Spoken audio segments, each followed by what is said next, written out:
বড়ো সাহিত্য সভা কেতিয়া গঠন হয়? 1955 চনৰ 16 নৱেম্বৰত। অসমীয়া ৰোমান্টিক সাহিত্যৰ মূল গুৰিধৰোঁতা কোন? চন্দ্ৰকুমাৰ আগৰৱালা। নটসূৰ্য নামেৰে খ্যাত অসমীয়া ব্যক্তিগৰাকী কোন? ফণী শৰ্মা। বিহগী কবি বুলিলে কোন অসমীয়া কবিক বুজায়? ৰঘুনাথ চৌধাৰী। অসমীয়া সাহিত্যত ভাঙনি কোঁৱৰ নামে কোন জনাজাত? আনন্দচন্দ্ৰ আগৰৱালা। কোন অসমীয়াক ৰূপ কোঁৱৰ বোলা হয়? জ্যোতিপ্ৰসাদ আগৰৱালা। কোন অসমীয়া কৰ্মবীৰ নামেৰে খ্যাত? নবীন চন্দ্ৰ বৰদলৈ। সাহিত্য একাডেমী বঁটা লাভ কৰা ককাদেউতাৰ হাড় পুথিখনৰ লেখক কোন? নৱকান্ত বৰুৱা। কোন অসমীয়াক দেশভক্ত বোলা হয়? তৰুণৰাম ফুকন।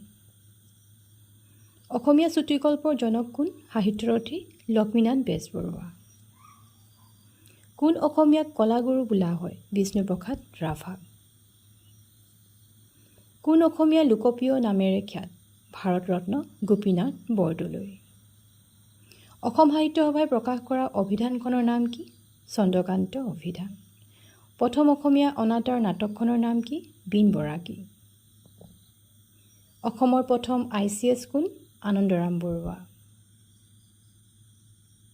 প্ৰথম অসমীয়া গল্প সংকলনখনৰ নাম কি? লক্ষ্মীনাথ বেজবৰুৱাৰ সুৰভি। অসমৰ প্ৰথম মহিলা ACS কোন? সুশ্ৰীবতা ৰায়চৌধুৰী। অসমৰ প্ৰথম মহিলা IAS কোন? পাৰুল দাস। ৰাষ্ট্ৰপতিৰ মেন অৱ দি নেশ্যন সন্মান পোৱা প্ৰথম অসমীয়া ব্যক্তিগৰাকী কোন? হিতেশ্বৰ শইকীয়া। অসমৰ প্ৰথম স্নাতক কোন? আনন্দৰাম বৰুৱা। অসমীয়া ব্যাকৰণক আধুনিক ৰূপ দিওঁতা প্ৰথম ব্যক্তিজন কোন? হেমচন্দ্ৰ বৰুৱা।